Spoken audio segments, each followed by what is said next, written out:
하나 둘. 자, 다 켜져 있죠? 자, 한 주간도 잘 지냈습니까? 벌써 이제 우리가 9월의 마지막 주. 오늘 9월? 하긴 뭐 날짜를 좀 말하면 안 되겠다, 야지. 촬영하고 있으니까. 어찌됐든 9월을 마무리 잘 하고, 이번 토요일이 되면 이제 또 10월이 올 텐데, 10월이, 나는 개인적으로 1년 중에 가장 좋은 계절 가운데가 이제 좋아하는 계절이 5월과 10월인데, 그 중에 이제 좋아하는 계절이 오는 것 같아요. 그죠? 10월이 얼마나 좋아요. 그죠? 날씨도 좋고, 요즘은 좀 오늘은 좀 날씨가 좀 흐린 것 같은데, 이제 다시 또 오후에 보여야 되겠지만, 저 하늘 보기가 좀, 좋지 않은가라는 생각이 할 정도로 푸른 하늘 좋죠? 가을의 푸른 하늘 좋잖아요. 그지? 5월의 푸르름. 5월은 무엇을 통해서 푸르름을 즐기고, 산과 들의 그 푸르름을 갖다가 만끽하는 거고요. 가을은 하늘을 갖다 보면 그 푸르름을 느낄 수 있는. 그래서 개인적으로, 그래서 오늘 컨셉 푸르름. 자, 올해 하늘을 품고 왔습니다. 하늘을. 옷 색깔이 하늘색 아닌가? 하늘을 갖다 품고 왔습니다. 자, 오늘 수업이 잘 되길 바라면서, 지난번에 앞서 우리가 장문, 화법, 장문, 화법, 장문까지 배웠죠? 장문, 화법, 독설에서 우리 화작도 아마 고등학교 다닐 때 많이 들어봤을 것 같아요. 그죠? 그래서 화법, 장문, 독서가 있는데 그 중에서 우리는 장문에 대해서 기본적인 이야기를 했었다. 장문에서는 장문의 절차 정도가 좀 언급이 될 것 같고, 그 중에서도 이제 장문의 절차 가운데 가장 마지막 나왔던 것 중에 하나가 고쳐쓰기 있었어요. 있죠? 고쳐쓰기. 그래서 고쳐쓰기 부분이 이제 좀 더 강조해서 시험 문제 출제됐죠. 고쳐쓰기는 이제 태고라고 하지 않습니까? 태고. 우리 혹시 태고의 3원칙 기억하고 있을까요? 태고의 3원칙. 지난번에 좀 안 나와가지고, 인강을 통해 들었습니까? 아직 못 들었어? 그럴 것 같아. 어찌됐든 간에. 가끔 이렇게 정기적으로 하면 안 나오는 경우가 있는데, 하여튼 그 무결석도 중요한 거다 이렇게 생각하고요. 아마 일이 있을 텐데. 자, 어찌됐든 우리가 기억할 수 있을 때, 그 퇴고의 3원칙 가운데 삭제 원칙이 있다든가, 또는 보충의 원칙이 있다든가, 또는 조화의 원칙. 조화의 원칙을 다른 말로 이제 재구성의 원칙이다. 삭제의 원칙은 다른 말로 탈락의 원칙이다. 있어 없어요? 있죠? 그런 내용들을 우리 생각해 볼 수 있잖아요. 그래서 삭제는 뭘까? 불필요한 내용이 들어가서 빼야 되겠죠? 그러죠? 그 다음에, 내용이 충실하지 못할 때, 내용이 좀 더 추상적일 때, 좀 구체적인 내용으로 진술해야 될 거 아니겠어요? 그럴 때 보충의 원칙이 적용되겠지. 그래서 시험 문제, 바로 퇴고의 3원칙을 적용한 문제가 바로 출제되기도 합니다. 따라서 지문이 주어진 상태에서 지문 가운데 다음 중에서 퇴고한 것 중 잘못된 것은 고쳐 쓴 것 중 잘못된 거 있죠? 뭐 이런 것들은 이제 우리가 앞으로 비문학이나 또는 소위 문학 파트에 대해서 좀 더 심도 있는 수업을 진행할 때 여러분들과 다룰 것이고, 또 문제풀이가 있다면 그 문제풀이 시간을 좀 더 구체적으로 다뤄주겠습니다. 알겠죠? 우리 종합과 기본반은 그냥 이론 중심으로 나가고 있는데, 이제 그때 실전적인 문제를 통해서 볼 수 있는 기회를 갖도록 하겠습니다. 그런 거 그래요. 그러죠? 우리 처음에 혹시 운전면허증 있는 사람 손 들어봐요. 운전면허증이잖아. 처음에는 어떻게 돼? 몇 바퀴 돌려라. 그런 것도 많이 들어봤죠? 코너 이렇게 돌 때는 몇 바퀴, 3바퀴 반, 2바퀴 반, 그런 거 많이 했죠? 근데 나중에 우리가 그런 걸 기억하면서 하는 거 운전할 때? 않지. 그러나 처음에는 뭐예요? 그 이론이 충실해야 되거든. 이론이 충실해야 뭐가 되는 거야? 응용이 생길 수 있거든. 그게 이론이 바로 이제 기본이다. 기초다. 여러분들은 그 종합반, 그래서 이 뭐라 그래? 기본반. 무슨 반? 기본반이라고 하는 거고, 좀 이 내용을 좀 더 구체화하고 넓게 보는 것이 심화반, 이렇게 얘기하잖아요. 앞으로도 이제 심화반이 전개될 걸로 생각됩니다만, 이제 그런 것들과 감안해서 좀 더 설명할 테니까, 우리가 일단 종합반, 기본반에서는 이론에 충실하자. 알겠죠? 그렇게 해서 말을 하고 있는 겁니다. 자, 그래서 이제 퇴고, 장문 파트에서는 퇴고 부분이 가장 잘 나온다. 그리고 또 하나 중요한 것은 장문 파트에서 뭐가 잘 나온다? 올바른 문장 쓰기 있었죠? 올바른 문장을 써야 올바른 생각을 나의 생각을 올바르게 전달할 수 있고 정확하게 전달할 수 있겠죠. 그래서 공무원 시험에서 거의 빼놓지 않고 나오는 것 중에 하나가 다음 중에서 올바르지 못한 문장은 뭐냐, 적절하지 못한 문장은 뭐냐, 자연스러운 문장은 뭐냐, 어법에 맞는 문장은 뭐냐, 이런 거 나온다고 했죠. 그러죠? 이번에도 역시 여러분 진도평가 있잖아. 진도평가 언제 본다고 하는지 오늘 본다고 했나? 진도평가 있죠? 다문과 무다인데 그런데 오늘 내가 여러분 나눠주면 어떤 문제냐면 어법에 맞는 문장이 있지? 그것만 이번에 여러분들에게 5문제 제시했어. 알겠죠? 어법에 맞는 문장, 말다듬기랄지 문장 다듬기 있었지? 그런 것들을 여러분들이 나눠주실 테니까 그걸 좀 확인할 수 있도록 그렇게 하시면 될 것 같습니다.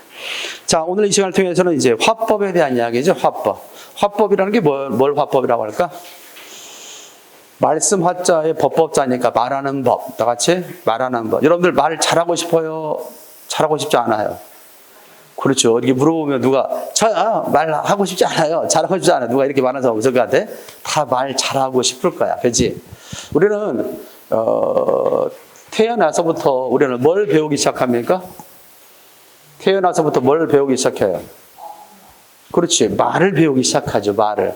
글을 배워요? 태어나자마자 엄마 나 책 갖다 줘. 뭐 노트 갖다 줘. 연필 갖다 줘. 그래서 막 태어나자마자 막 아빠 엄마. 사실 뭐 아빠 엄마 말하기 전에 문자로 이렇게 쓰는 사람이 있어? 태어나자마자? 없을 것 같아요. 몇 살부터 말을 했다고 기억하고 있어요? 몇 살부터 말을 했는지는 뭐 기억이 안 나겠지만 다 태어나자 돌이 되기 전에 아마 태어나서 몇 개월 지나부터 엄마 뭐 이렇게부터 시작해서 말하지 않았을까라는 생각이 들어요. 그렇죠? 근데 지금 어느 시점에 가면 다 말을 하게 되잖아. 그렇지? 잘하게 되고. 그래서 뭐부터 배우게 된다?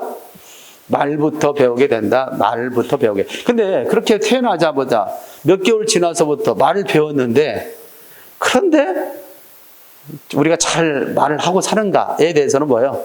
상당히 자기 스스로가 나부터도 마찬가지로 의구심이 들죠. 나는 참 말 잘하고 사는가? 뭐 그런 거 생각할 수 있잖아요. 어떤 사람이 그러더라고. 말을 잘하는 방법에 대해서 Three of Gold라고 하는 세 개의 황금문이 있다고 그렇게 이야기하더라고요. 세 개의 뭐다 같이? 황금문라는 데서 이 세 개를 잘하면 상대방의 어떤 관계도 좋아지고 말도 잘하게 된다. 그렇게 얘기하더라고. 궁금해요? 궁금한가요? 첫 번째가 뭐냐면 첫 번째가 그런 얘기를 하더라고요. 뭐 they say 내가 그 사람 이름은 잘 생각이 안 나는데 데이 세퍼트인가 아무튼 그런 사람이 이렇게 말을 했는데 세 개의 황금문이 있다는 세 개의 황금문 뭐 하는 데 있어서? 대화하는 데 있어서 그렇죠? 대화하는 데 대화하려면 뭐가 있어야 되겠어요? 말을 하면 말하는 상대가 있어야 할 거 아니야. 말하는 사람이 있는가 하면 말을 듣는 사람이 있죠. 말하는 사람이 나라는 화자라면 듣는 사람은 너라는 청자가 되겠지. 그래 안 그래? 말하는 사람이 있어요. 말이라고 하는 혼자. 그리고 얼마나 정말 사람이라는 것이 뭐 하고 싶으면 말하고 싶으면 어느 감옥에 갇혀 있는 사람이 뭐와도 바퀴벌레하고도 대화를 나눌 정도로 누군가 그런 대화의 상대만 있어도 사람은 살아갈 수 있는 힘이 있다고 그래요. 그래서 우리가 보통 고독사 하는 게 있어 없어요? 있죠? 고독사. 외로워서 죽는다. 왜 외로울까요? 말할 상대가 없기 때문에 외로운 거예요. 뭐 요즘에 보면 그래서 이제 가끔 보면 뭐라고 그래 AI로 해서 서로 그 대화를 나눌 수 있도록 너 뭐하니? 예 지금 주인님의 명령을 기다리고 있습니다 한다든지 그 대화하는 것들이 있어 없어요?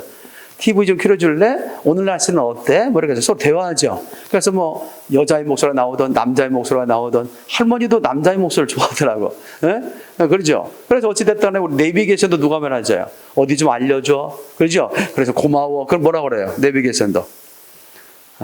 천만에가 아니라 별 말씀을 다 하네요. 제가 해야 할 일을 다 했던 겁니다. 다음에 또 부탁한다면 더 친절하게 더 안내하도록. 말 나와요, 안 나와요? 나오죠. 얼마나 외로우면 기계와 와가도 우리 대화를 하고 살겠냐고. 자, 여기서 세 가지 문이 있다. 몇 개 문? 세 개의 황금문. 첫 번째가 뭐냐? 첫 번째가 참말을 하고 있는가? 알겠죠? 참말이라는 것은 다시 말해서 진실된 말인가? 그러니까 상대방이 뭐 해서는 안 돼? 거짓된 말을 해서는 안 된다는 거. 이해됐나요? 그래서 참말을 하고 살 거. 그러니까 우리가 거짓말이라고 해서 금방 들통났나? 날 수밖에 없는 거 아니겠습니까? 그래서 순간은 속일 수 있어요. 순간은 상대방을 속일 수 있지만 결국 진실은 드러나게 마련이게 되겠습니까? 그로 인해서 얼마나 또 상처를 받겠습니까? 그래서 대화할 때는 거짓이 있으면 된다, 안 된다? 안 된다라고 하는 거, 참말을 해야 될 것. 됐죠? 그런 겁니다. 두 번째입니다. 두 번째는 뭐가 있을까요? 다 같이. 상대방에게 필요한 말인가를 기억하라는 거예요. 알겠죠? 막 가끔 보면 말하는데 어떻게 해야 돼요? 쓸데없는 소리 하는 게 있어 없어요? 그러면 그 대화가 잘 이루어질 수 있다, 없다? 없는 거죠. 그러니까 대처를 보게 되면 참말이라고 하는 거, 진실된 말을 해야 된다는 거. 이해됐나요? 두 번째는 무슨 말을 해야 된다? 시작. 필요한 말을 갖다가 해야 된다는 거. 이해되겠죠? 그래야 돼. 그러니까 또 필요한 말이기도 해. 진실된 말이기도 해. 그러나 가장 중요한 건 또 있어. 뭐냐? 그것이 친절하게 가지 못하는 말이라면 또 사람에게 반감을 살 수 있겠지. 그렇죠? 아무리 좋은 말이라도, 아무리 진실이라도 상대방의 감정을 좀 고려해서 말을 해야 되는데, 전달해야 되는데, 내가 솔직하게 이야기할게. 알겠어요? 그러다 보면 어떻게 되겠어요? 너 이렇게 밉니? 이렇게 한다면 기분 좋아나고. 그것이 진실이라 할지라도, 그러안 그래요? 너는 그렇게 나쁘니? 너는 성격이 왜 지랄 같니? 이렇게 할 수 있잖아. 그것이 나의 뭐라 할지라도, 실제 그렇게 생각하는 진실일지라도 상대방에게 뭐 한다면? 그런 상처를 입힐 수 있는 말이라면 그런 말들은 좀 우회적으로, 간접적으로 표현할 수 있어야 될 거 아니야. 그래 안 그래요?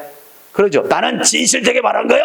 사람이라는 게 진실이라는 것이 물론 거짓 없이 솔직하게 얘기하면 중요합니다. 그러나 지나친 상황을 고려하지 않는 언어의 상황을 언어의 어떤 맥락이라고 할까? 또는 언어가 이루어지는 어떤 상황을 고려하지 않고 진실이라는 이유 하나로 쏟아부으면 그로 인해서 상처받아 안 받아? 받을 수밖에 없는 거 아니겠습니까? 그런 점에서 뭐 한 말 나왔지? 세 번째입니다. 세 번째는 친절한 말. 시작. 친절한 말을 해야 된다. 이것이 세계의 황금. 이것을 우리가 잘 한다면 인간관계에 있어서나 또는 우리가 대화를 할 때 사람들이 좀 더 풍부한, 풍성한 또는 행복한, 즐거운 대화가 될 수 있다라고 얘기합니다. 세 가지 문 알겠습니까? 첫 번째 문이 뭐라고 해요? 시작. 참말의 문. 알겠죠? 두 번째는 필요한 말. 필요한 말. 말이 많은 사람은 그래서 뭐라 그래요? 말을 많은 것에 대해서 경계하잖아. 왜 그래? 내가 말하고 그러잖아. 핵심은 하나뿐이 없는데 말이 많다 보면 쓸데없는 이야기를 하게 된다는 것을 나도 느껴요. 나도 이렇게 수업의 현장에서 말을 많이 하기 때문에 가급적이면 말을 안 하고 싶은데 어디 가면 어느 모임 자리에 가면 말하는 사람이 나뿐이 없더라고요. 알겠어요? 그런 것이 있어요. 그래서 좀 이렇게 많이 일주일 내내 말하고 다니는데 왜 너 입도 안 아프냐? 할 수 있잖아. 근데 사실 쓸데없는 말은 아니야. 내 기준으로. 쓸데없는 말은 아닌데 내가 이야기에 있어서 주도해가는 모습이 때에 따라서는 경계가 되더라고. 그래요. 사람이라는 것은 완벽하지가 않지. 그러니까 어느 순간에 반드시 뭐가 될 수 있어? 실수할 수 있거든. 말이 많은 것은 그만큼 실수의 개연성이 높다 낮다? 높아지는 거거든. 그래서 말수를 줄이는 것도 중요하다. 그래서 필요한 말만 하자. 말만 하자는 또 어떻게 있나요? 가급적이면 필요한 말만 하자. 이해되겠네? 그렇게 생각해 두는 거고요. 세 번째는 그것이 친절했으면 좋겠다. 알겠죠? 이런 것들이 우리 세계의 황금문. 대화를 성공하는 법. 알겠죠? 그렇게 해서 좀 정리해 좀 해드리겠습니다. 그래서 오늘이 왜 이렇게 장중하게 세 개의 문부터 이렇게 얘기하느냐? 사실 결론부터 이렇게 얘기한 것이 마찬가지인데 화법을 배우기 때문에 그래요. 화법이라는 것이 말하는 법이거든요. 그죠? 그래서 우리는 말을 잘 하고 싶다라는 소망이 있고 또는 말을 잘 해야 돼. 그죠? 말 잘하는 것이 뭐냐면 언변만 좋다고 하는 게 아니에요. 여러 상황을 고려해서 상대방도 고려하고 그 언어 행위가 이루어지는 상황도 고려하고 그래서 또 내가 전달하고자 하는 메시지도 정확하게 전달하는 이것이 종합적으로 이루어졌을 때 말이 잘하는 것이다 라고 이해할 수 있는 겁니다. 정리됐습니까? 자, 그런 차원에서 이야기하는 거죠. 자, 그렇다면 여러분들 교재 보면 다음 같은 것이 있습니다. 몇 페이지로 넘어가냐면 70페이지로 봐봐. 교재 70페이지. 자, 교재 70페이지 보면 화법의 요소가 나옵니다. 그렇죠? 그때 화자가 있다, 청자가 있다, 메시지가 있다. 그 다음에 상황 맥락 및 사회 문화적 맥락이 있죠? 그것 따라가 전부 다 네 가지 요소 밑줄 자.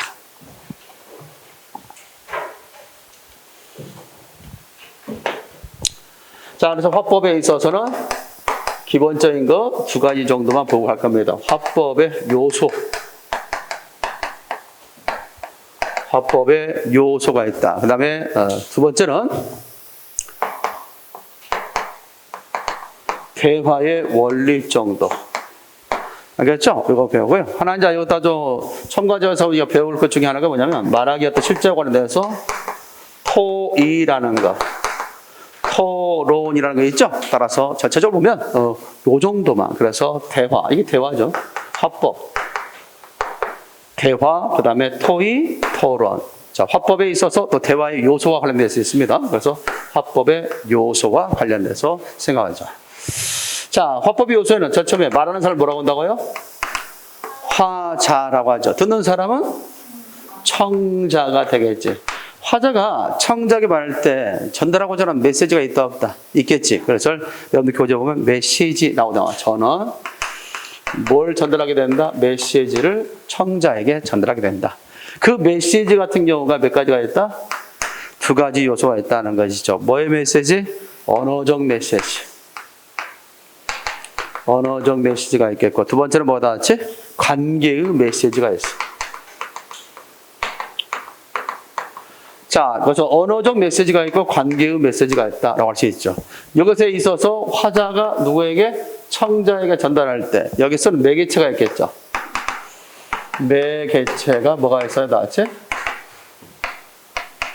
언어가 있다. 그러죠?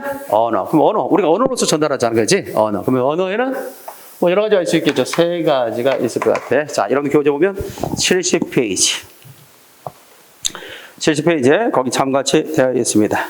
메시지를 전달할 때, 자, 화법의 메시지는 언어적 메시지와 뭐로 나눌 수 있다? 관계적 메시지로 나눌 수 있는데, 이 참여자는 언어적 소통은 물론, 그렇죠? 일종의 언어 있지. 우리 일반적으로 사용되는 지금 말 있지, 말? 이게 언어야. 그 말고도 비언어적 표현, 밑줄 자, 비언어적 표현. 언어적 표현, 비언어적 표현, 그 다음에 반언어적 표현 있죠? 자, 비언어적 표현은 뭘 비언어적 표현이라고 그래? 시선, 표정, 몸짓 있습니까? 이거 상당히 중요하죠. 뭔가 좀 아무렇게 밋밋하게 이렇게 하는 것보다는 우리는 뭐 가끔 이렇게 손을 갖다 흔든다든가 그래. 시선을 갖다가 여러분들과 맞춘다든가 이런 걸 볼 수 있죠. 이것도 다 뭐예요? 전달하는 데 있어서 그 전달의 효과를 높이는 방법 가운데 하나다. 단순한 언어적 표현만 아니라 이런 비언어적 표현도 사용해야 된다. 알겠죠? 그래서 첫 번째가 무슨 표현이 있다? 언어적 표현이 있다. 이거 제가 키가 작아서 안 되는 거지. 위까지 하는 게 이거 언어적 표현. 두 번째 무슨 표현 나왔지? 비언어적 표현이 있다. 이렇게 생각할 수 있죠. 비언어란 말 잘 기억해야 돼요. 비언어가 아닌 거야. 언어라고 하는 건 뭘까? 언어라고 하는 것은 조본음의 언어라는 것은 사람의 발음 기관을 통해서 나온 의미 있는 말을 갖다 언어라고 하거든. 그러니까 조본음의 언어로서의 언어적 표현. 됐습니까? 근데 그 언어가 아닐지라도 사람의 발음 기관을 통해서 나오지 않았지만 사실 그렇지. 표정. 사람의 발음 기관을 통해서 나온 말이 아니잖아. 입을 통해서 나온 말이 아니잖아. 눈빛, 시선 마찬가지죠. 몸짓도 마찬가지죠. 이런 것들 전부 다 뭐가 된다 나지? 비언어죠. 그래서 넓은 의미의 언어는 이런 것 다 포함해서 광의적 언어로서 언어라고 하는데 대체적으로 좁은 의미의 언어일 때는 사람의 입을 통해서 나온 의미 있는 말을 언어라고 한다라고 할 수 있습니다. 자, 일단 언어적 표현이 있고요. 두 번째 뭐가 있다? 비언어적 표현이 있다. 세 번째 뭐가 있어요? 반어적 표현. 밑줄자 반어적 표현. 반언어적 표현이라는 것은 성량, 억양, 속도, 어조, 강세 있어 없어요. 이거는 사람의 입을 통해서 나온 소리예요. 그러나 우리가 이거는 어떤 음절 구조를 통해서 전달되는 말이 아니지. 그잖아. 성량이라는 거, 어조라고 하는 거. 그러지 않겠습니까? 그래서 이것을 우리는 반언어적, 사람의 입을 통해서 형성된 것이나 그것이 분절적 요소를 갖고 있지 않기 때문에 반언어적. 그때 반언어적 시험에 나왔어요. 반언어적 표현이다. 그래서 반이라는 말을 이렇게 쓰는 거예요. 반. 있죠? 반반할 때 반 있죠? 반절 나누는데 반 있죠? 그거 해야 돼. 자체 이게 이렇게 쓰면 틀려? 이 반자 쓰면 틀려? 반대할 때 반자 쓰면 안 된다고. 반반할 때 쓰는 반이어야 돼. 그래서 반언어적. 그러니까 언어는 언어인데 반절, 언어적인 성격이 반절 들어있다. 이렇게 해서 반언어적 표현이다. 여기까지 이해됐어요? 다시 한번 얘기합니다. 비언어적이 뭐라고요? 그런 개념 알고 있어야 돼. 시험 문제 나왔을 때 그런 부분 때문에 어려운 적이 있었어요. 다 같이 비언어적은 그렇지. 시선이랄지, 표정이랄지, 몸짓 같은 경우 있지 않습니까? 사람이 딱 그 보면 알잖아. 그 얼굴 딱 표정, 또 시선 보면 시선이 좀 날카롭다. 막 독설스럽게 생겼다. 뭘 통해서? 시선. 그래서 어떤 이는 그렇게 표현하기도 했잖아. 독부 같은 막 싸나운 그런 눈빛을 초승달에 비유하기도 했잖아. 초승달이잖아. 이게 초승달에. 이렇게 생겨. 있어 없어요? 있지? 초승달. 이런 것들을 갖다 통해서 얼마나 사람이 독부, 눈빛이 이렇게 생겼다고 생각해봐. 알죠? 이런 거 초승달 같아. 안에 눈빛이 있다고 이렇게 해서 싸납게 생겼죠. 눈이 좀 동그랗고 큰 사람들은 좀 순하다고 하잖아. 그래서 소가 순해 안 순해? 소 눈 크잖아. 순해 안 순해? 물론 싸나운 소도 있긴 있지. 근데 대체적으로 소가 순하잖아. 그 등치는 이따만 해가지고 이랴 조그마한 사람이 말이지. 꼬마가 뭐라도 이랴 하면 가잖아. 이렇게 얼마나 순종적이고 얼마나 순합니까? 성질 더러운 것은 막 그렇지 않을 거 아니야. 물론 이제 들소 같은 경우나 그런 경우는 좀 다를 수는 있겠죠. 그렇지 않겠어요? 좀 싸나울 수 있죠. 야생 같은 거. 그러나 일반적인 소들은 눈이 큰 동물일수록 대체적으로 순한 것으로 볼 수 있겠다. 그래서 독부를 표현할 때 그렇게 표현을 했던 것으로 기억납니다. 자, 어찌됐든 우리가 기억했을 때 표정이랄지 몸짓, 시선은 다 뭐가 관련된다? 비언어적 표현이고 성량이랄지 어조랄지 억양이랄지 속도 이건 뭐가 관련되어 있다? 그렇지, 반언어적 표현이다. 그래서 우리는 화자가 청자에게 뭔가 메시지를 전달할 때 이러한 언어를 통해서 전달하게 된다라고 이야기하는 겁니다. 그렇죠? 나도 이 수업할 때 이 세 가지 요소가 다 들어가 있다. 언어를 통해서 전달하기도 하고 표정을 통해서 전달하기도 하고 몸짓을 통해서 전달하기도 하고 억양을 주기도 하고. 알겠습니까? 이런 식으로 이제 생각할 수 있겠죠. 자, 이거 중요합니다. 기억해둬야 돼.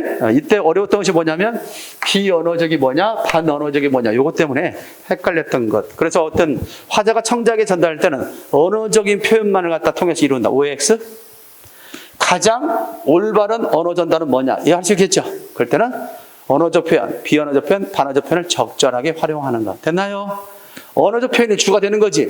거기에다 뭐가 부가적으로 된다? 비언어적 표현과 반언어적 표현이 부과된다. 이렇게 설명할 수가 있는 거예요. 됐습니까? 여기까지 또 정리됐습니다. 자, 그다음 메시지는 이제 언어적 메시지가 있고 뭐가 있다? 관계적 메시지가 있는 거예요. 언어적 메시지 이렇게 할 수 있죠. 숙제해와. 숙제 잘해. 내가 숙제 내겠어. 뭐 이렇게 할 수 있지. 그럼 어떻게 해야 돼? 숙제 내는구나. 알겠죠? 오늘의 숙제는 뭐 이렇게. 오늘의 과제는 이렇게 할 거 아니야. 그럼 액면 그대로 받아들이는 거예요. 언어 그 표현을 그 액면 그대로 말하. 아, 오늘 또 숙제 있구나. 그냥 받아들이는 거야. 그런데 이것을 애들로 말할 때 있어 없어? 참 그 좋은 선생 같은 경우는 그것을 애들로 말하지 않지. 뭐냐? 우리 반 아이들은 숙제 잘하지? 알겠어요? 그럼 이 말은 뭐에 나왔지? 내가 숙제 낸다고 했어. 숙제 잘한다고 칭찬했어. 숙제 잘한다고 칭찬했지. 숙제 낸다는 말 안 했잖아. 그럼에도 불구하고 아이들은 뭐예요? 스승과 제자의 관계 속에서 보이면 아, 오늘 또 숙제가 있구나라고 알아듣겠지. 그걸 관계적 메시지라고 해요. 이해됐나요? 그렇죠? 자, 숙제 하면 이렇게 되죠. 만약에 우리 오늘 우리 반은 어떠한 그 우리는 숙제를 잘하지. 회사에서 했어. 회사에서 했다면 이 숙제는 뭐야? 학습한 것에 대한 어떤 과제가 아니겠지. 그런 거래. 우리에게 할당된 일이겠지. 그런 거래. 그러니까 결국 팀원이 있고 팀장이 있다면 팀장과 팀원 간에 주어진 말 속에는 그것이 학교에서 배운 학습의 내용이 아니죠. 그때의 숙제는 우리가 우리 팀이 해결할 어떤 문제가 되겠지. 이렇게 관계를 통해서 똑같은 메시지라도 그 관계를 통해서 이해될 때가 있다는 얘기야. 그것을 무슨 메시지라고 한다? 관계적 메시지라고 한다라고 할 수 있습니다. 됐지요? 그래서 언어적 메시지가 있고 뭐가 있다? 관계적 메시지가 있다라고 할 수 있습니다. 여기까지 이해됐죠? 그런 것들을 우리 생각을 좀 해둬야 되겠다라는 겁니다. 자, 그 메시지와 관련돼서는 이제 우리가 이야기를 할 수 있겠죠. 이거는 두 가지의 원리가 있어. 여기까지 갑시다. 두 가지 원리. 두 가지 원리는 뭐냐면 여기는 돼 있지 않고 앞에 문법 파트에서 언급이 됐는데 화용론에서 언급이 돼서 뭐냐면 형식이 있어. 형식이 있고 그다음 뭐가 있다는 거죠? 내용이 있다라는 거죠. 그렇죠? 형식과 내용이 있다. 형식적 측면에 있어서 뭐가 돼야 돼? 이것이 뭔가 좀 잘 아우러져 있어야지.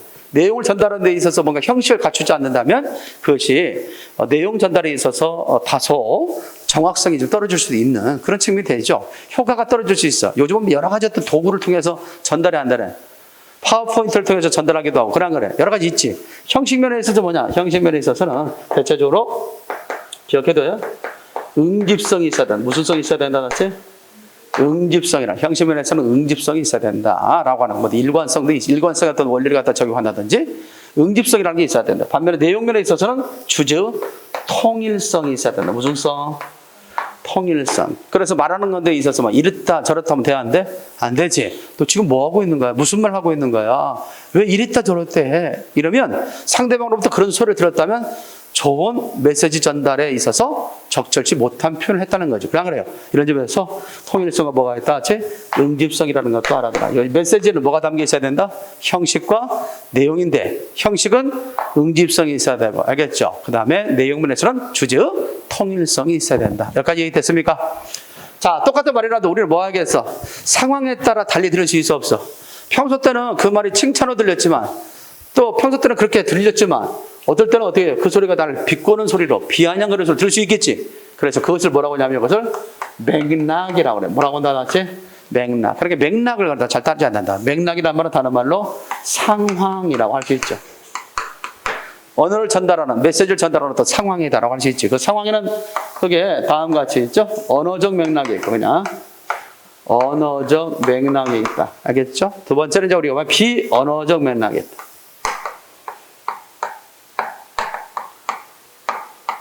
비언어적 맥락이 두 가지가 있어요.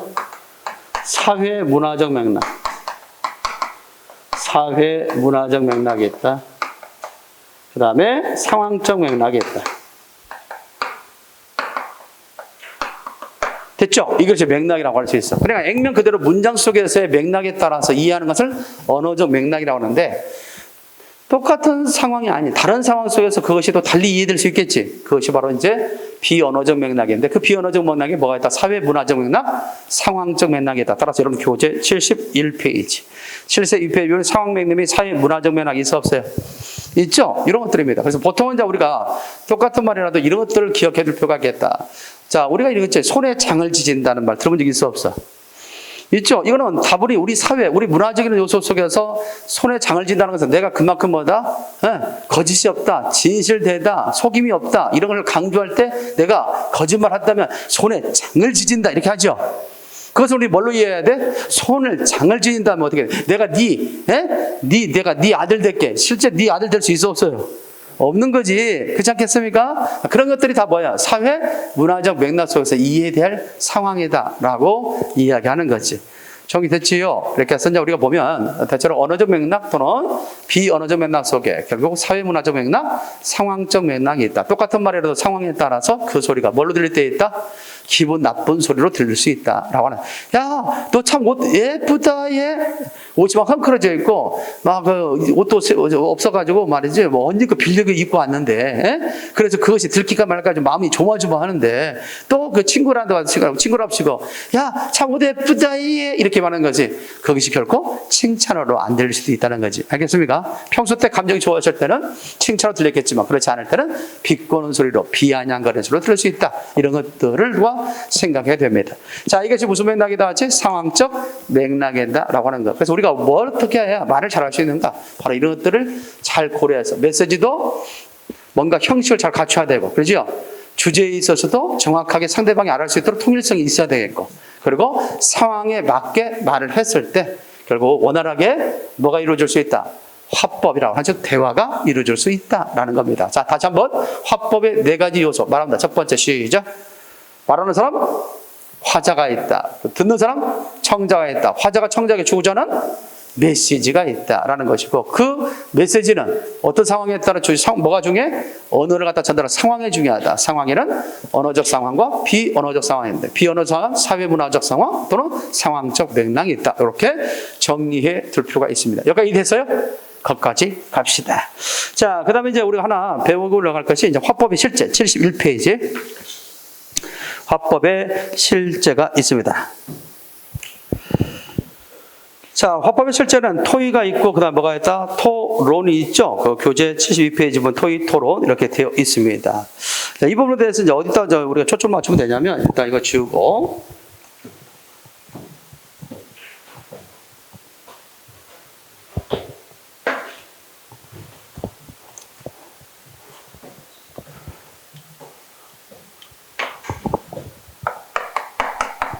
자, 이게 쉬워적으로 시작하자면 토이 토론부터 먼저 봅시다. 토이. 토이라는 게 있고 토로이라는 게 있어요. 토이. 자, 토이라는 걸 보면 이렇게 되겠죠. 한자로 보면 이런 식으로 됩니다. 토이다. 한자도 써 놓는 게 중요하면 토이 되죠? 토론이라는 것은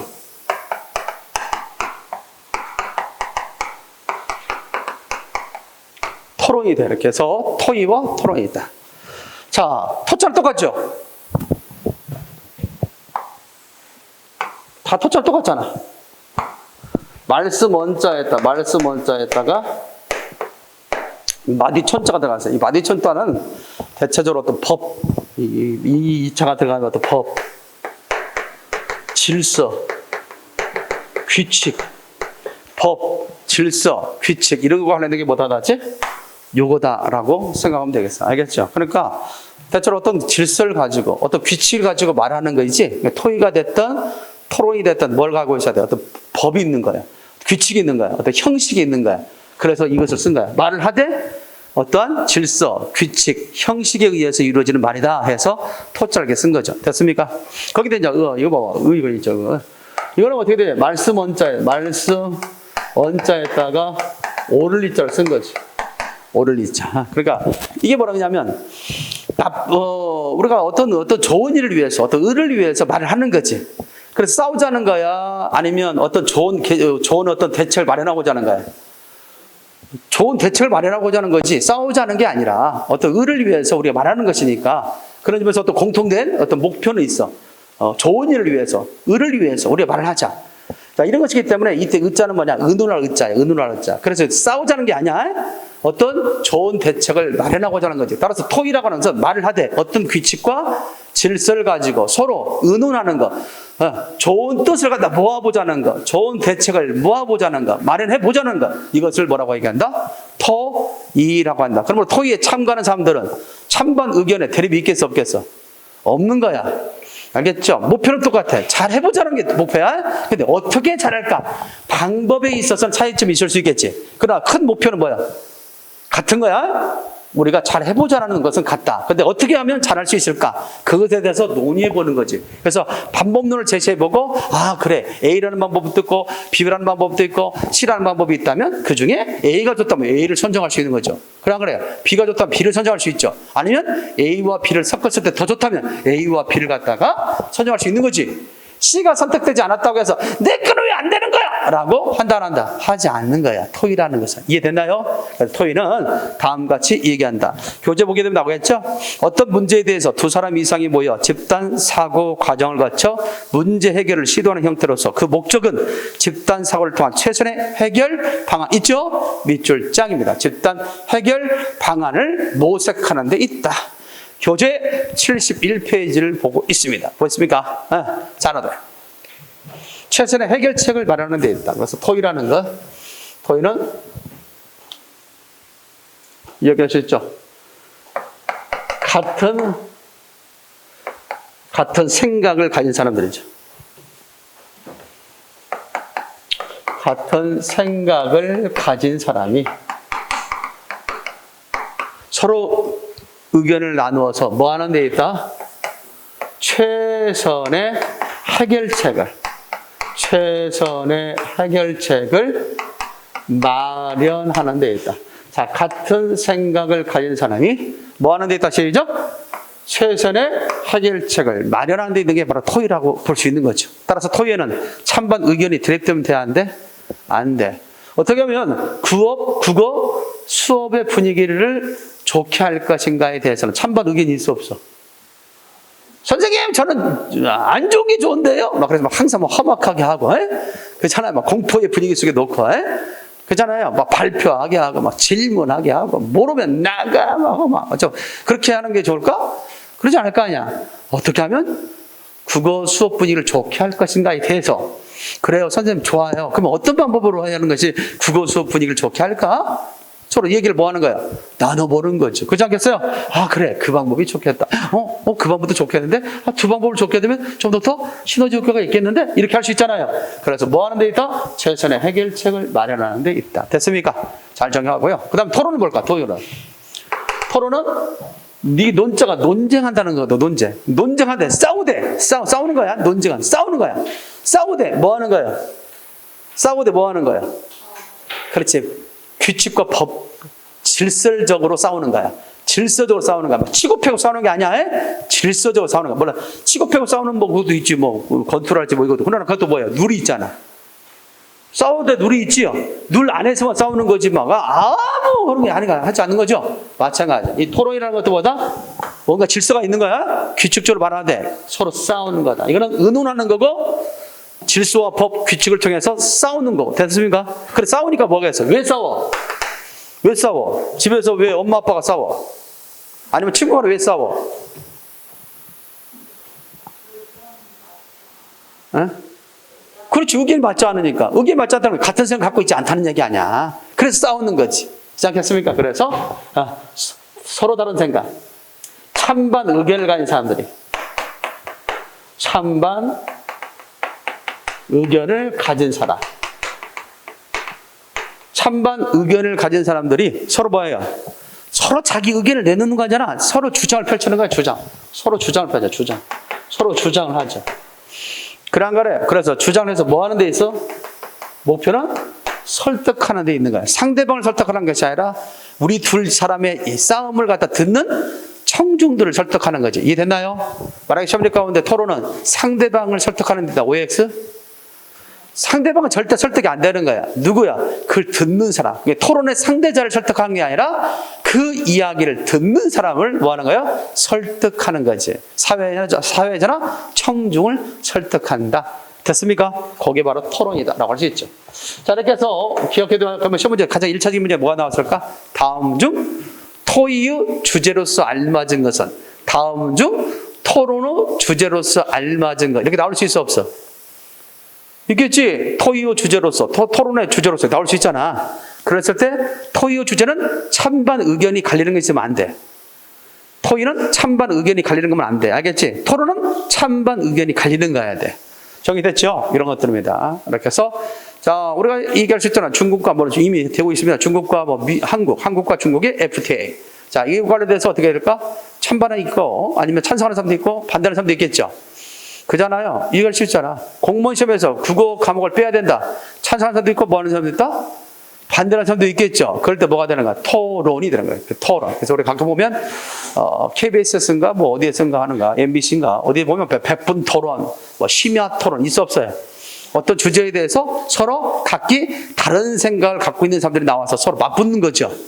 그잖아요. 뭐 그런 것들이 바로 이거와 관련되어 있다. 그래서 토의와 토론의 내용. 요즘에 그 최근에 시험 문제에 있어서는 뭐가 나와요? 대화 지문이 나오는데 토의랄지 토론에 그런 어떤 대화 지문이 나오는 경우를 볼 수 있겠죠. 그렇게 해서 다음 중 그 토의의 규칙이 어긋난 사람 뭐냐, 토론의 규칙이 어긋난 사람 뭐냐, 또는 때에 따라서는 다음 중 주제에 어긋난 말을 하는 사람 뭐냐, 이런 것을 결국 구별할 수 있는가의 능력을 테스트하는 문제가 가끔 나오기도 하죠. 일단 토의가 뭐고 토론이 뭔가 알겠죠. 자, 요즘에 와서 뭐 나왔던 것 중에 하나가 71페이지 보면 토의의 종류 나와? 나오지? 토의의 종류. 제일 처음에 심포지엄이 있다든가, 패널이 있다든가, 포럼이 있다든가, 원탁 토의 있어요? 그런 정도만 좀 알고 있으면 될 것 같은데, 대체적으로 이제 심포지엄이라는 것은 뭐냐면, 심포지엄은, 이렇게 한번 써볼까요? 심포지엄. 지우고, 간단하게 정리해주면 이렇게 됩니다.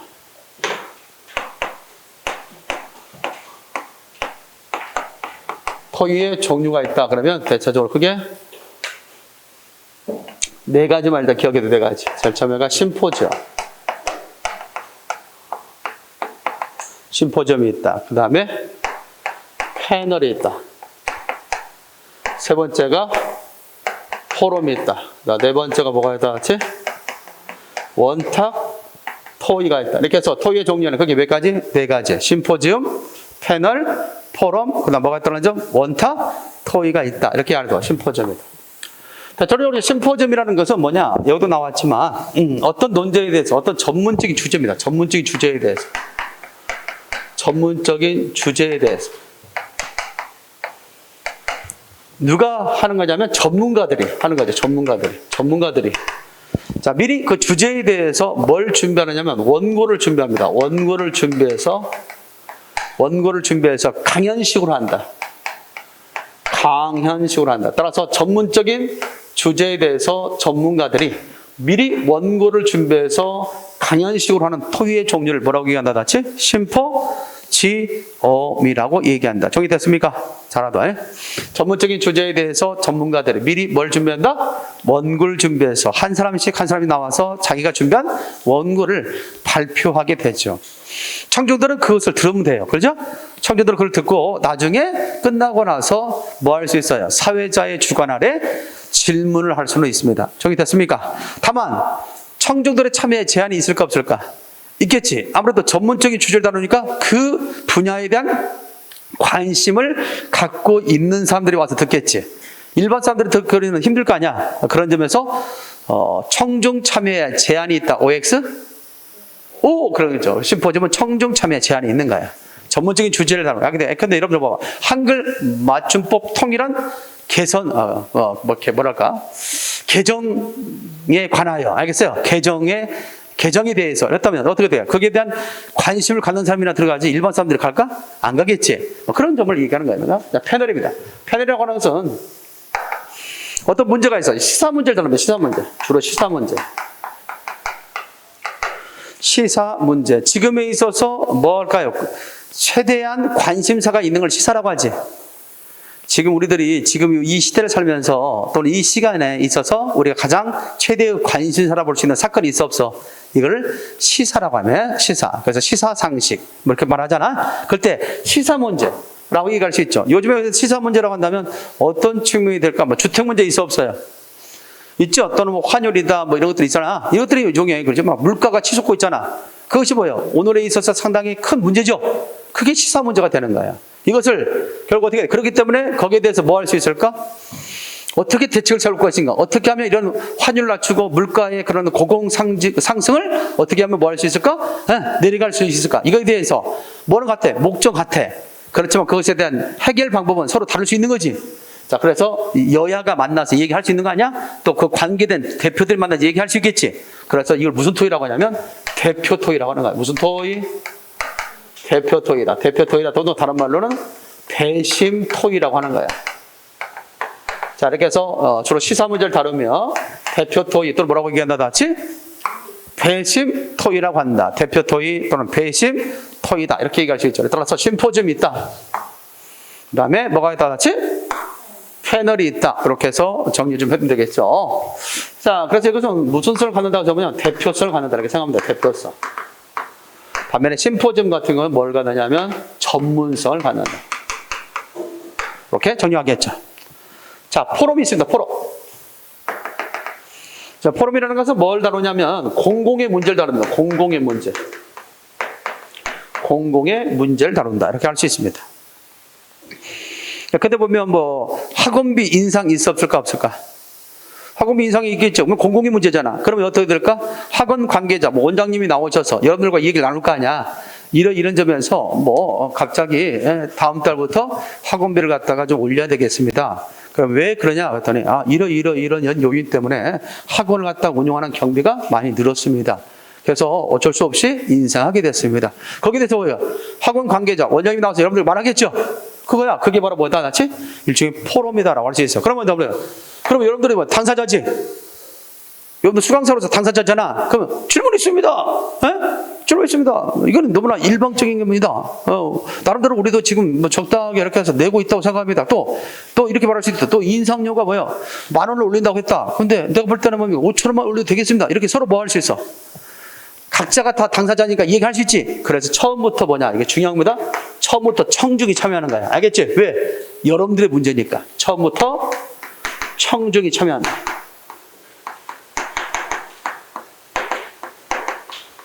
그럼 어떻게 되겠어요?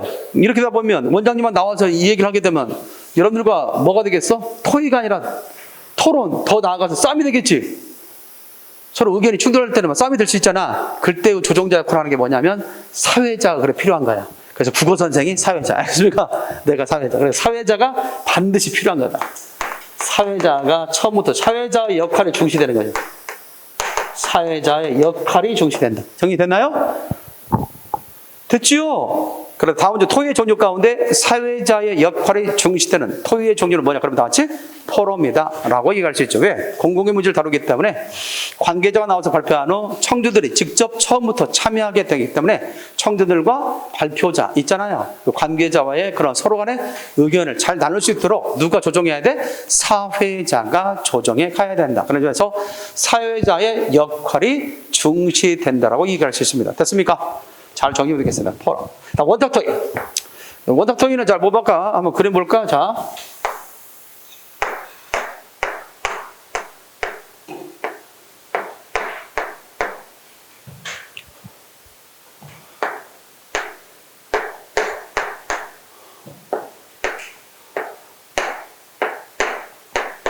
자, 다음 중 1번, 2번, 3번, 4번이 있습니다. 1, 2, 3, 4 시작.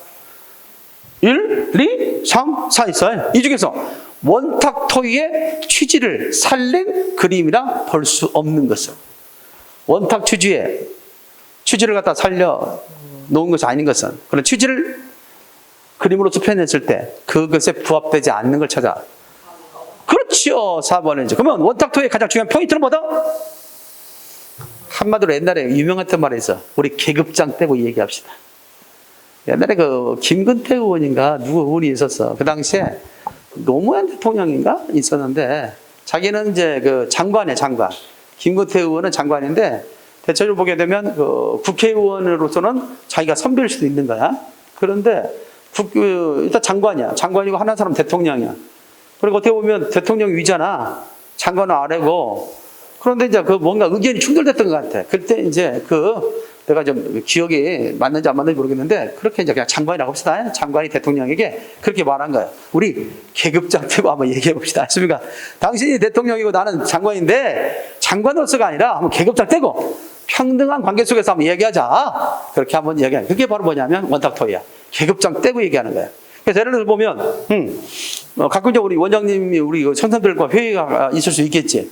선생님들도 모였어. 그럴 때 그렇게 말할 수 있잖아. 오늘은 내가 원장으로서가 아니라 영어 선생으로서 할 수 있습니까? 그렇죠. 내가 원장으로서 여기 참여한 게 아니라 영어 선생으로서 참여하게 됐습니다. 자, 이렇게 되겠죠. 그렇게 말하면 뭐예요? 계급장 떼고 하겠다는 얘기지. 그게 바로 원탁 토의다라고 이해할 수 있습니다. 됐어요? 그럼 원탁 토의는 뭐가 없어? 그 원장님 자체가 나는 영어 선생으로 참여한다니까 여기는 교과 선생들만 모이는 거 아니야? 그럼 거기 뭐가 없는 거야? 사회자가 없는 거지. 사회자. 뭐가 없다? 사회자. 그래서 원탁 토의는 뭐가 없다는 게 특징이야. 사회자가 없다. 자, 뭐가 없다? 시작. 사회자가 없다. 사회자가 없으니까 어떻게 되겠어? 이 사람 말하고 저 사람 말하고 하면 돼, 안 돼? 안 되죠. 어떤 사람이 마이크 잡고 마이크를 갖다 놓아주고 다른 사람에게 물려주지 않으면 말을 될 수 있어 없어. 서로 이야기가 될 수 없는 거죠.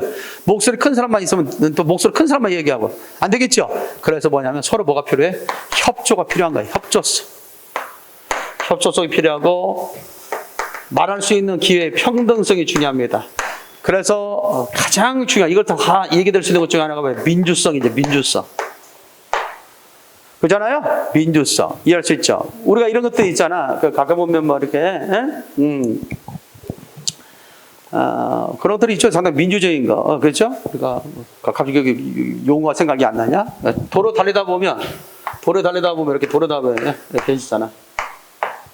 여기 딱 놓았잖아. 그런 거래요. 그래가지고 옛날에는 없으니까 신호등이 다 걸려야 했다잖아. 가는 사람, 갔는데 이걸 이렇게 돼 있으면 어떻게 돼? 서로 간에 뭐예요? 양보지, 양보. 양보와 배려가 있는 거 아니야? 그럼 물론 원칙은 있지. 도는 사람을 갖다가 뭐 한다, 같이? 우선순위 해야 된다. 라고 하는 의지지만, 어찌됐든 간에 어떻게 돼? 그렇다고 해서 맨날 이거 계속 도는 것만 보면 여기 다 밀리잖아.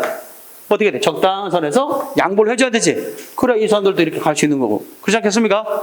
이런 것들. 이게 어떻게 보면 민주적인 방식으로 가는 거죠. 민주 시민들의 그런 어떤 의식이 강한 데서는 이거 성공적으로 되는 거죠. 저렇게 하면 오히려 더 뭐가 없다는 거야? 교통사고율이 줄어들었다라고 이야기하겠습니다. 자, 뭐냐 같이? 원탁 토의. 됐지요? 원탁 토의는 그냥 쉽게 말하면 뭐 한다? 계급장 떼고 얘기한다. 시작. 계급장 떼고 얘기한다. 이렇게 정리가 될 수 있겠습니다. 따라서 토의 종류를 갖다 좀 더 정리한다면 이렇게 되겠지? 암기법. 강심장을 가진 사람은 공포가 없으니까 패배도 없고 민원도 없다. 이렇게 할 수 있죠. 따라서 강연식 떴다면 심포지엄, 공공성 떴다면 포럼, 공공의 장소에서 공공의 문제를 공개 토의하는 게 뭐다? 대체 포럼이다. 따라서 포럼은 뭐와 관련됐다? 공개 토의와 관련됐다.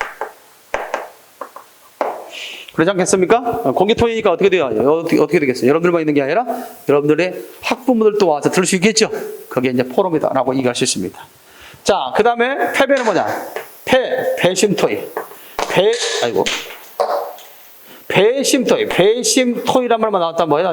패널이다 라고 생각하면 되겠고, 그 다음 민주성이란 말 나왔다면 원탁 토의. 됐나요?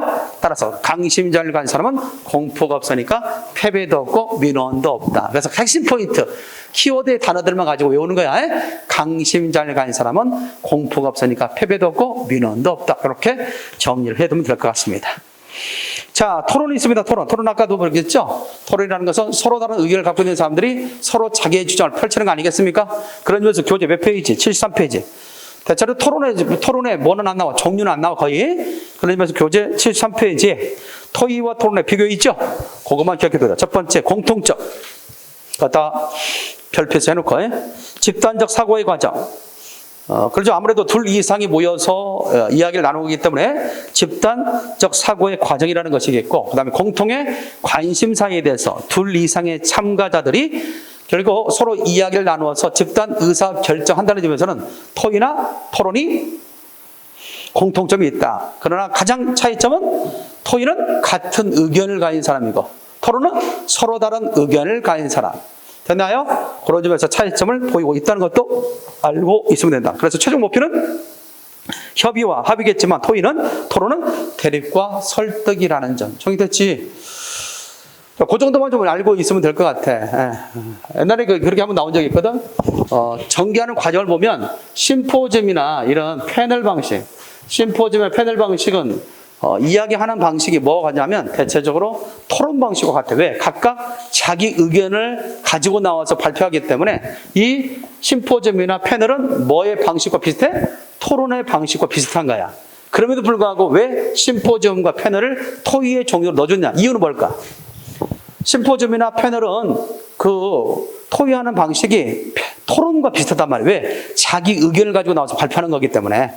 그럼에도 불구하고 왜 심포지엄과 패널을 토의의 종류로 넣어줬을까? 이유는 뭘까?